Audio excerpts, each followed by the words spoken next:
Nouvelle série dans le livre d'Éphésiens. Donc là ce matin, je vais commencer avec Éphésiens chapitre 1, versets 1 et 2, qui est un peu compliqué. Parce que les messages d'introduction, il vaut mieux parler un peu du contexte et un peu de la situation. Et est-ce que ça va être intéressant? C'est à vous à juger, hein? Donc on verra comment ça se passe. Mais un peu comme introduction, j'ai une question à poser. Donc déjà, il y a quelques mois, j'ai posé cette question. Donc j'ai une question pour les moins jeunes. J'allais dire les vieux, mais j'ai aucune idée de ce que ça veut dire. Parce que franchement, je suis un moyen vieux ou un jeune très âgé. Je ne sais pas. Mais, oui, voilà, exactement. Donc, vous vous souvenez quand je vous ai dit Poupou et meurt? Alors, si ça vous dit quelque chose, levez la main. Poupou et meurt. Voilà. C'est un peu honteux, n'est-ce pas, pour les autres? Non. Raymond Poulidor est décédé. Et pour une certaine tranche d'âge des Français, et donc Alexandra, je sais pas quoi faire avec toi, mais sauf que tu es hyper branché avec l'ancienne génération. Donc voilà. Donc Raymond Poulidor, ça veut dire quelque chose pour les Français. Mais ensuite, si vous avez regardé le site web TikTok depuis 1er janvier, levez la main. TikTok. Non, mais c'est pas vrai. Ça m'énerve un peu. Hein. Vous n'êtes pas branché comme moi. Alors, vous voyez, vous connaissez TikTok? Ah, si vous connaissez TikTok, levez la main.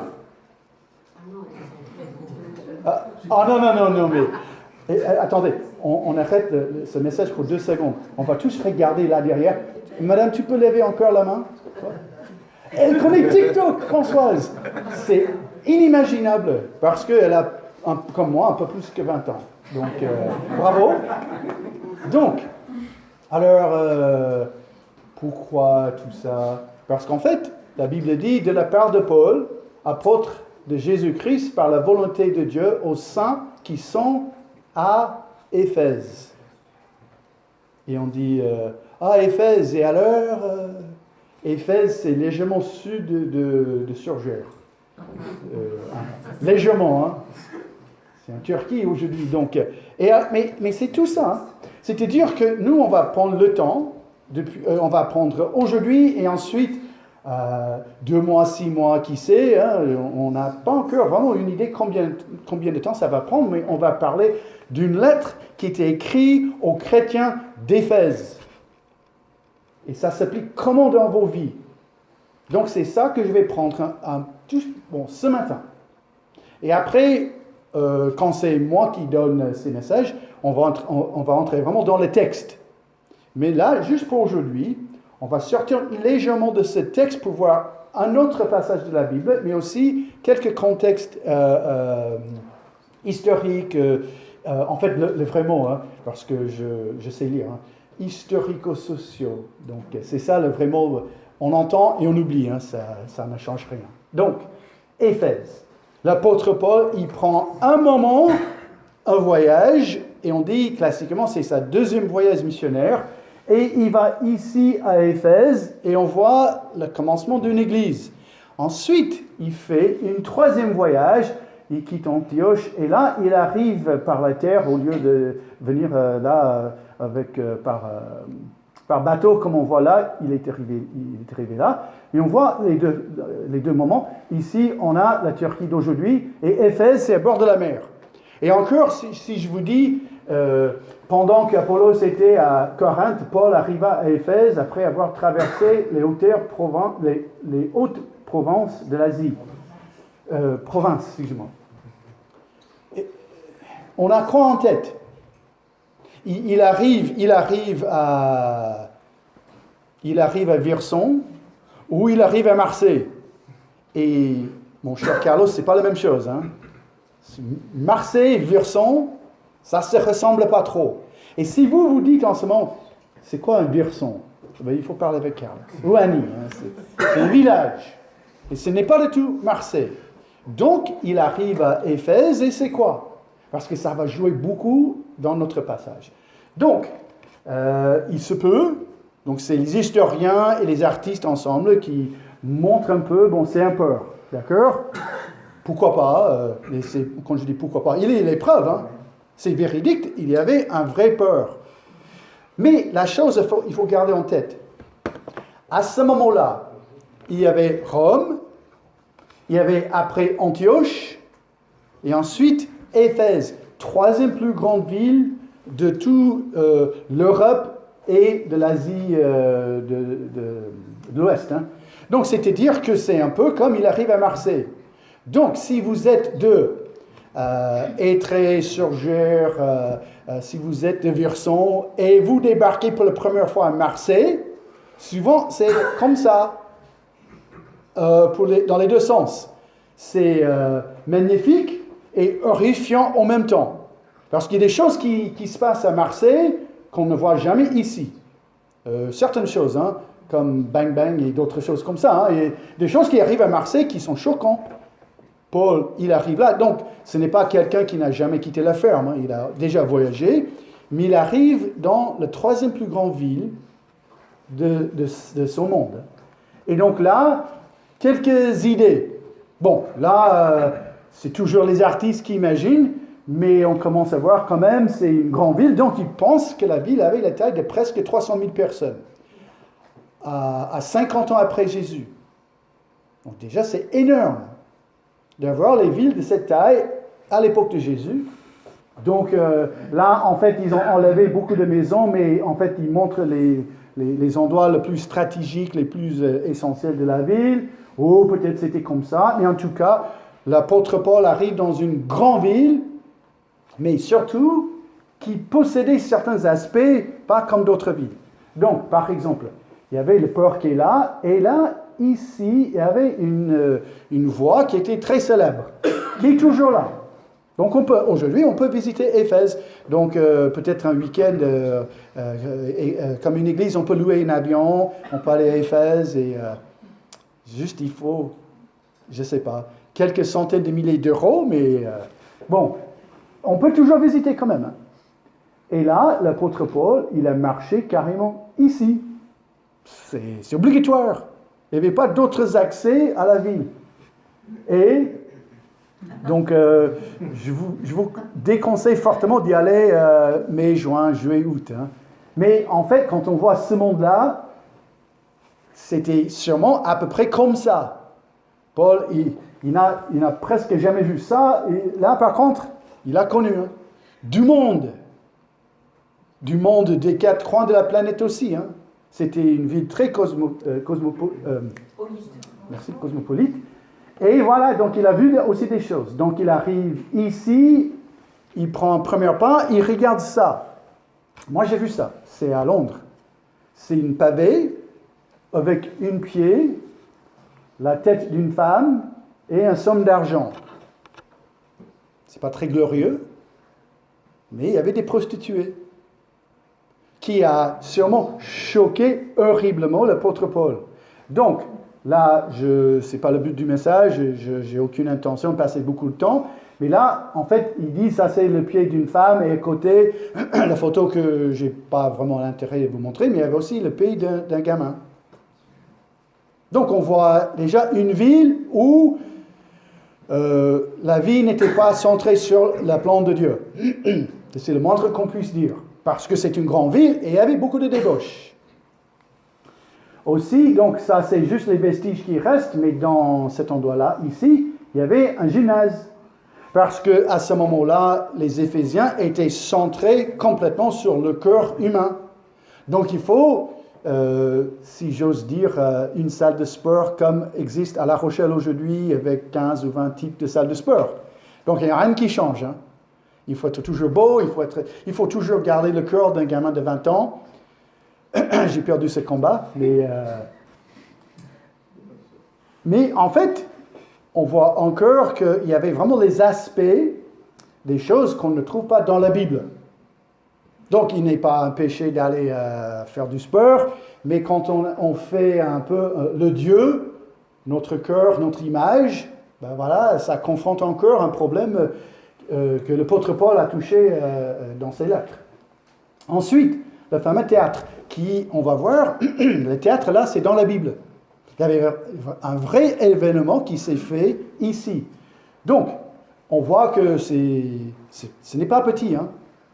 Ils pensent qu'il y avait la place pour 25 000 personnes dans le théâtre. Donc, bon, une ville de 300 000, quand même, c'était vraiment quelque chose. Où, à chaque soir, à chaque moment aussi des fêtes, ils présentaient des morceaux de théâtre, ils prêchaient un certain message, une philosophie de vie dans le théâtre. Après, il y avait l'agora. Donc, moi j'ai des photos de l'agora aujourd'hui. C'est beaucoup de cailloux. Donc, voilà le problème. Ça me fascine. Mais peut-être pas vous. Hein. Donc, j'ai cherché de mélanger des photos fascinantes des pierres. Moi, je prends des heures et des heures pour analyser chaque pierre. Mais peut-être pas vous. Donc, l'agora, c'est quoi? C'est le centre de la ville. C'est le centre de commerce, mais aussi le centre de communication. On va à l'agora pour partager tout ce qu'on a appris de Déborah. Et Sébastien, c'est ta fille, mais moi, j'ai appris que... Et c'est là qu'elle est géniale, qu'elle fait bien ses études, et elle m'a dit qu'elle a 21 sur 20. Donc, ça va. Hein? Rassure-toi. Hein? On peut en parler après. Donc, l'agora, c'est centre de la vie. Et donc, comme dans chaque ville, dans ce coin, il y avait un agora, mais là, il y avait vraiment l'agora centre commercial de luxe. Aussi, il y avait... Quelqu'un peut deviner?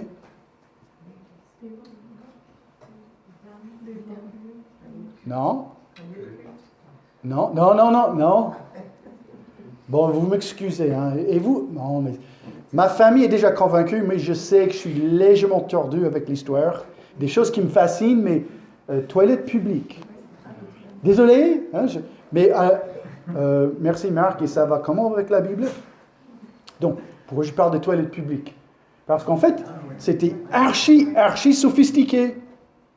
Parce que c'était un peuple qui a compris que tout ce monde-là peut avoir la maladie, peut avoir les mauvaises choses. Donc, ils ont créé un système de sanitaire public. Parce qu'en fait, là, ce qu'il ne faut pas penser, que c'était des petits pauvres imbéciles qui ne comprenaient rien, qui vivaient dans la saleté. Non, non, c'est une société archi sophistiquée, avec plein de choses qu'on a, nous, aujourd'hui, mais dans nos formes de technologie. Donc, il y avait les toilettes publiques. Ensuite, là, sur les hauteurs d'Éphèse, donc, le port, c'est tout plat. Et tout de suite, ça monte. Il y avait les maisons des riches. Et là, on voit des choses incroyables. On voit les salles de bain avec de l'eau chaude et de l'eau froide. On voit que chaque maison des riches possédait une piscine, ça possédait plein de mosaïques, et donc c'est vraiment encore une société très sophistiquée. Et Paul, il va évangéliser, et après il va adresser les problèmes dans cette ville, mais quand même avec des gens très riches, avec des prostitutions, avec les pauvres, avec la technologie. Donc, quand je vous ai dit que c'est un peu comme Marseille, c'est pas faux. Hein? Et donc lui, il va écrire quelque chose qui adresse cette ville-là. Donc après, il y avait plein de mémorials, plein de choses qui parlent de l'honneur d'un homme et d'autres choses. Mais au centre de la vie, la chose qui comptait plus que toute autre chose, c'est ça. Le temple de Diane. Voilà. Sauf qu'aujourd'hui, il n'y a pas grand-chose. Hein. Il reste que ça, mais à l'époque, c'était parmi les 7 merveilles du monde. Donc, à l'école, on entend tout ça. Les enfants, il y a 7 merveilles au monde. Donc, ça. Alors, c'est quoi ça? C'est l'endroit où se statue ce monument. Il y avait Artémis, Diane pour les Romains, pour les Grecs, Artémis. Artémis, c'était la déesse. C'était la personne. C'était la chose qui gouvernait la naissance, ou même avant la naissance, jusqu'à la mort.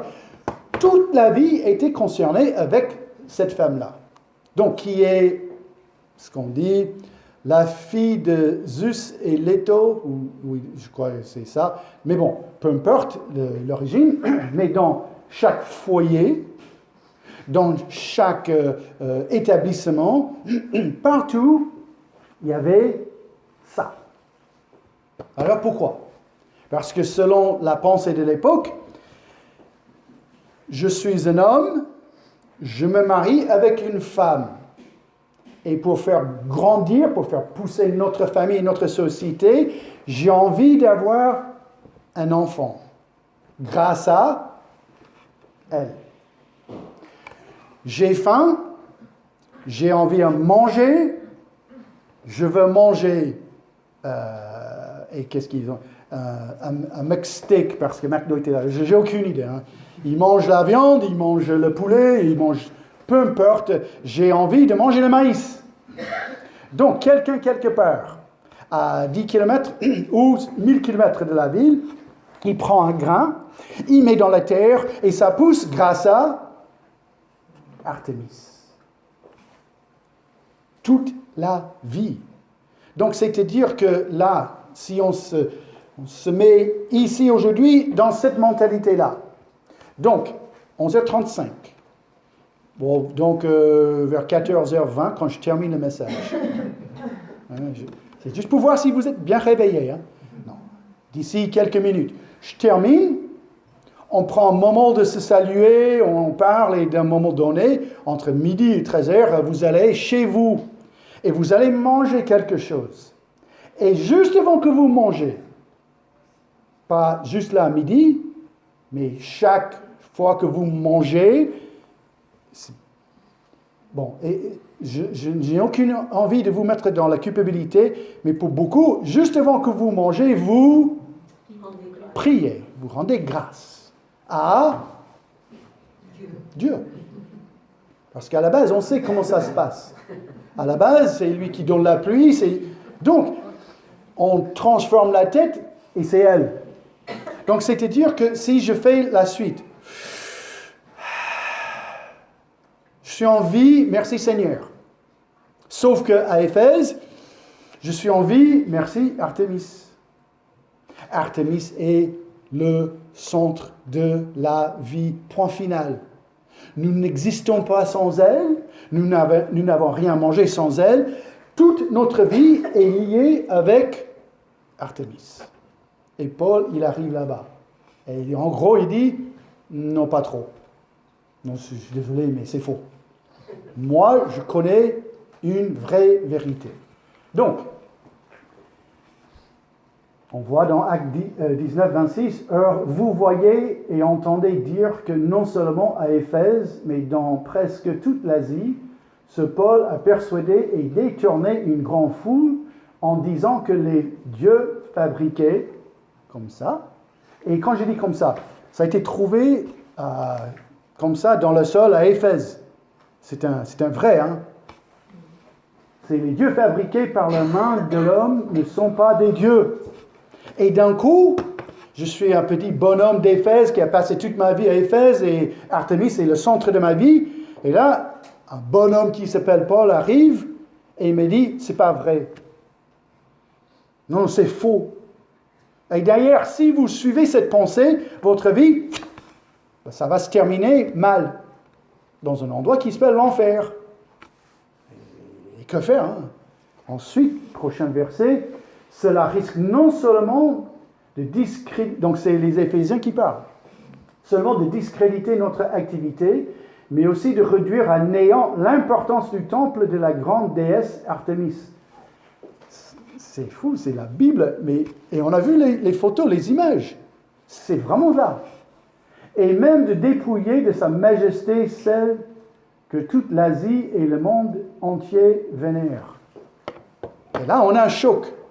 Soit que Artémis est véritablement la déesse qui crée, qui donne la vie, qui fait tout, et donc on se penche devant elle, ou on va écouter ce que Paul dit selon les Écritures.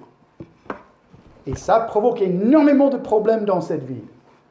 À ces mots, ils furent remplis de colère et se mirent à crier grande est l'Artémis des Éphésiens.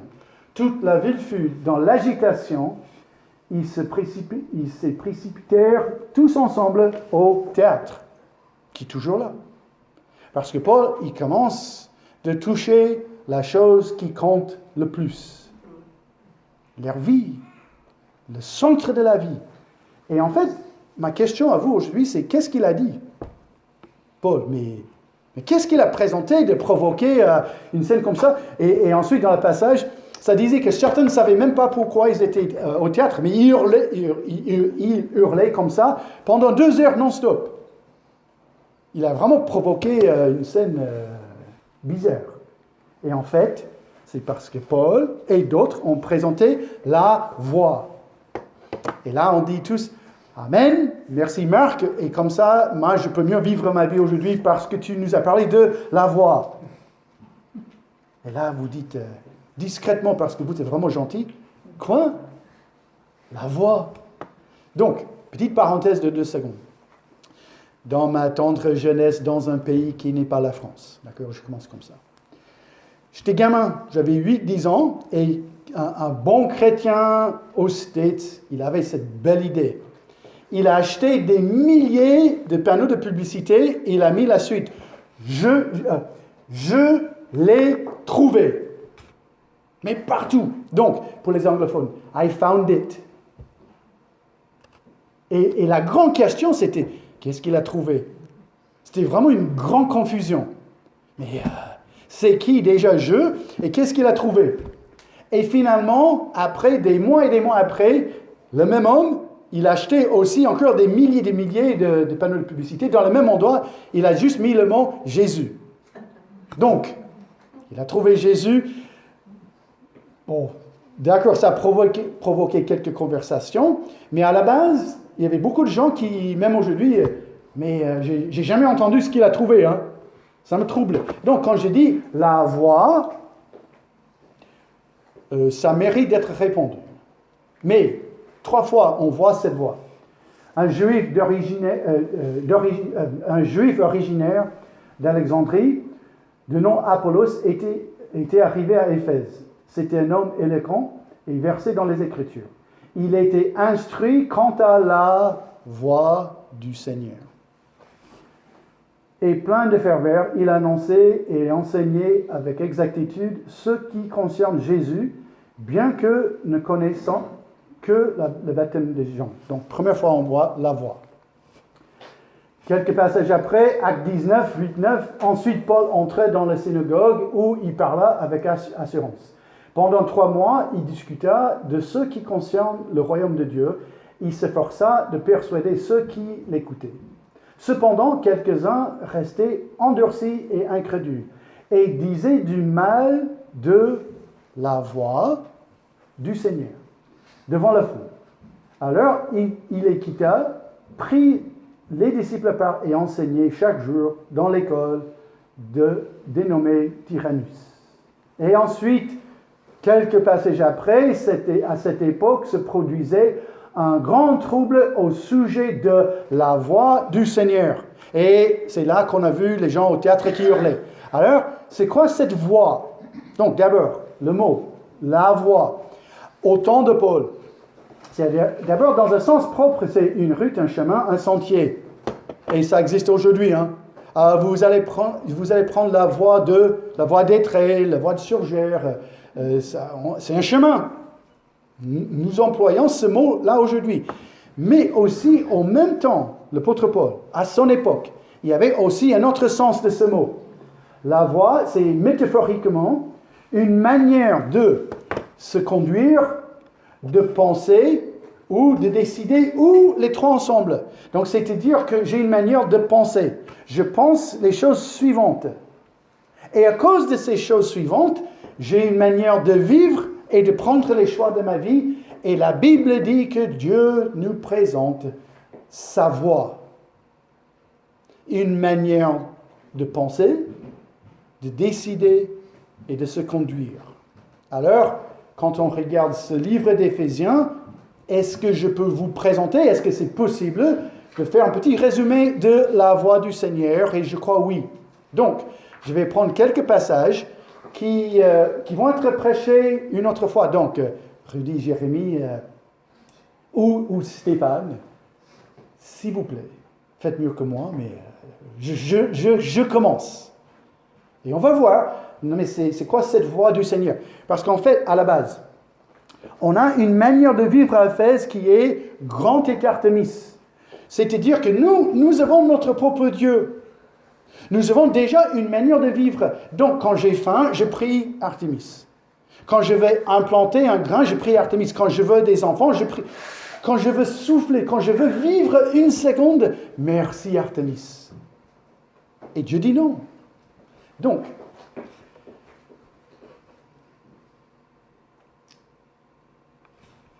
et j'attends comme ça. Je l'ai fait exprès. Comme ça, tout le monde m'écoute. Il y a une manière de vivre aujourd'hui qui n'est pas selon Dieu. Et aujourd'hui, cette manière, c'est selon moi-même. Je fais ce que je veux. Et vous voyez qui? Le centre de mon univers, me voilà. Donc, je ne me prie pas. Ça, c'est un peu égoïste, hein? Mais à la base, je vois qui est vraiment l'essentiel de la vie. Et donc, je ne suis pas gonflé non plus, donc je vois que je n'ai pas toutes les solutions sur la planète. Donc, je compte sur les grosses têtes parmi nous pour m'aider avec les problèmes très compliqués, très sophistiqués. Et je compte aussi sur les autres qui sont des bons bosseurs ou les gens qui sont vraiment compatissants. Donc, c'est-à-dire qu'aujourd'hui, c'est trop facile de donner la preuve. Dans la plupart de la planète, qui est Dieu, il s'appelle l'homme. Donc, il existe bien des religions. Hein. Voilà, on voit, c'est partout. Hein. Mais franchement, quand on est très honnête et on regarde la réalité de notre planète, on peut prier Bouddha, on peut prier Allah, on peut prier Dieu, on peut prier Vishnu, Krishna et je ne sais pas quoi. Mais à la base, c'est Krishna, ce n'est pas vraiment un mot, hein, mais à la base, c'est l'homme. Parce que c'est la même chose de l'Artémis, parce qu'avec Artémis, on a une vérité. C'est-à-dire qu'Artémis est fâchée, comme les autres dieux des autres religions. Aujourd'hui, les dieux sont fâchés. Et donc, comment on va apaiser ce Dieu? On va gratter son dos. Avec le service, avec la gentillesse, avec les sacrifices, je vais éviter à manger, je vais faire ceci, je vais faire cela. Et juste que je peux gratter le dos de mon Dieu où il dit, ok, c'est bon, là maintenant je te donne. Et voilà le problème. Ça n'existe pas dans la Bible. Il n'y a aucune notion que vous allez apaiser le Dieu de la Bible.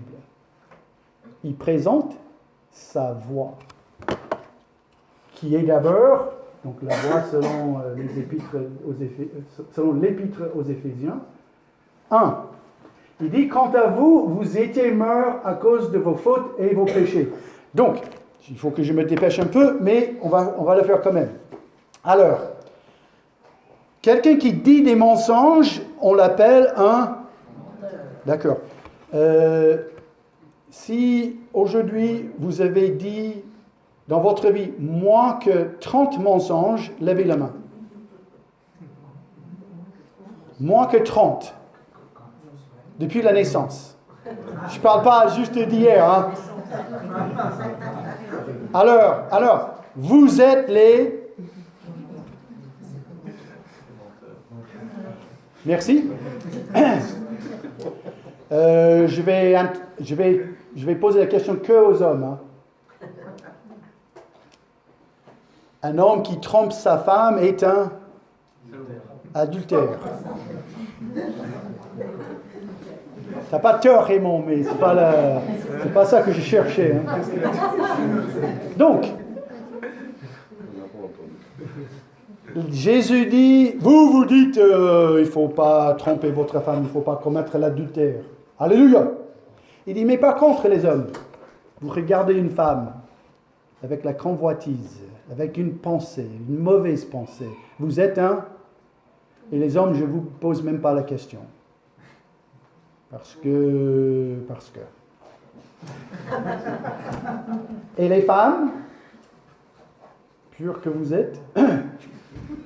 Donc, je ne demande même pas, on lève la main.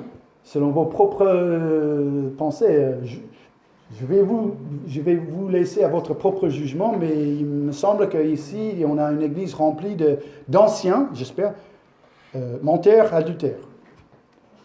Ensuite, donc c'est une méthode, hein, c'est connu par certains. Alors, qui a tué quelqu'un? J'ai un souci, une fois j'ai posé cette question à un jeune à l'Institut biblique d'Algrange. J'ai dit, non mais quand même, tu n'as jamais tué quelqu'un? Et là sa tête est baissée comme ça. Et c'est pour moi la panique totale. Il dit, si, quand même Marc. Et là aujourd'hui, il étudie la parole de Dieu. C'est la seule fois que j'ai eu ça dans ma vie, mais on dit quand même ici, on n'a pas de meurtrier. Mais Jésus, il a dit quand même quelque chose de curieux. Il a dit, si vous parlez mal, bon, c'est un peu plus fort que ça, si vous insultez quelqu'un, si vous dites vraiment du mal de quelqu'un, Jésus dit, je sais comment Dieu regarde ça. Il dit, vous êtes considéré comme un meurtrier, alors qu'il n'a pas commis un meurtre avec sa bouche. Donc, nous sommes quoi? Une bande de menteurs, meurtriers, adultères. Et ça, c'est que 3 des 10 commandements. Il y a plein d'autres trucs. Parce que autrefois, vous étiez morts spirituellement à cause de vos fautes et de vos péchés. Et La Rochelle est remplie d'hommes et femmes morts spirituellement. D'ailleurs, la triste réalité, c'est que la plupart de cette ville, de notre département et de tout ce pays, c'est rempli de gens morts dans leurs péchés. C'est une réalité. Et ça fait partie de la voie, parce qu'en fait, mais Dieu est riche en compassion. Il nous a rendus à la vie avec Jésus. Alléluia, amen. Je ne suis plus un homme mort. Quelque chose s'est fait, quelque chose s'est passé. Dieu m'a rendu vivant quand il m'a pardonné de mes péchés. Et comment ça? La troisième chose, en effet, c'est par la grâce que vous êtes sauvés, par le moyen de la foi, et cela ne vient pas de vous, mais c'est le don de Dieu. Ce n'est pas par les œuvres, afin que personne ne puisse se vanter, et dans la Bible sommaire, c'est vraiment bien dit. Ce n'est pas le fruit de l'œuvre, ce n'est pas le fruit d'œuvre que vous auriez accompli, personne n'a donc de raison de se vanter. J'ai mis ma foi en Jésus et ce qu'il a accompli sur la croix de Calvaire après sa résurrection aussi. Et c'est là j'ai été pardonné, j'ai été ramené d'un homme mort à un homme vivant. Comment? Par la grâce. Donc, vous m'excusez, mais pour le X millième fois, je vais vous parler de la grâce, mais c'est toujours la même illustration, parce que, je n'ai pas encore rien trouvé mieux pour moi, hein. Et aussi, je ne suis pas toujours la personne la plus créative sur la planète, donc je reste avec mon exemple. Mais pour moi, ça marche. Donc, vous allez acheter une maison, c'est fait, vous déménagez, et voilà, vous quittez la maison pour aller au boulot. Et voilà, qu'est-ce qui se passe, comme je vous ai dit déjà X fois. Vous constatez que le voisin, il est handicapé. Il est carrément dans un fauteuil roulant. Et vous dites, merci Seigneur, tu me donnes la possibilité de témoigner, de montrer Jésus. Merci. C'est en plus, j'aime beaucoup la maison, hein. Elle est belle, hein. Et vous arrivez juste devant la voiture et le voisin il est là, et il tourne la tête, il dit, vous êtes moche. Quoi? Comment? Vous m'avez entendu, hein? Vous êtes moche. Et que Dieu te bénisse aussi, hein? Ça, que faire, hein? C'est bizarre. C'est une insulte, mais bon. Il a oublié ses médicaments. C'est sûrement ça. Donc, le lendemain, vous quittez la maison, il est là. Bonjour. J'ai vu ta femme. Elle est moche aussi. Bon, ok. 3e jour, bonjour. J'ai vu tes enfants. Moche. Et ça commence. il insulte votre femme, vos enfants, votre chien, il insulte votre manière, il insulte tout. Et ça, c'est juste le premier mois. Le deuxième mois, ça commence d'aller très loin. Il emploie les mots qu'on ne dit pas. Et 2 mois, 3 mois, 4 mois, 6 mois après, vous vous dites, ah mais Seigneur, pourquoi j'ai acheté cette maison? Je ne comprends rien. Apparemment, je me suis trompé.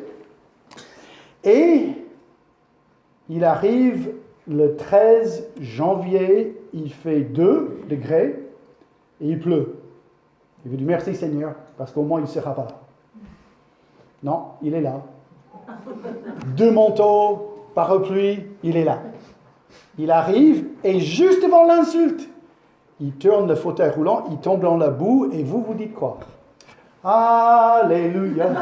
Alléluia. Mais vous dites, Seigneur, tu réponds aux prières, je vais annoncer, proclamer les miracles. Jésus est marché sur l'eau et mon voisin est tombé dans la boue. Oh, Alléluia. Un saut de joie. Non. On reflète Dieu, qui est riche en compassion, miséricordieux, qui a montré la grâce. Et la grâce, c'est quand vous prenez votre voisin, aussi méchant qu'il est, et vous le prenez dans vos bras, vous le mettez dans son fauteuil, et vous entrez dans votre maison pour nettoyer le visage. Et de ma naissance, et théologiquement, avant ma naissance, j'insultais Dieu tout le temps. J'étais désobéissant à mes parents. J'ai dit des gros mots. J'étais en colère. Je trichais, j'ai monté. J'étais un pécheur qui insultait Dieu chaque instant de ma vie. J'étais dans la boue. Et un jour, Dieu, il est venu, il m'a pris dans ses bras, il m'a nettoyé complètement. La grâce. J'ai rien mérité. J'ai rien fait pour ça. Oui, non, mais moi j'ai mis ma foi en Jésus. Oui, mais comment? Avec les mains vides. Jésus, je ne mérite rien. Sauve-moi.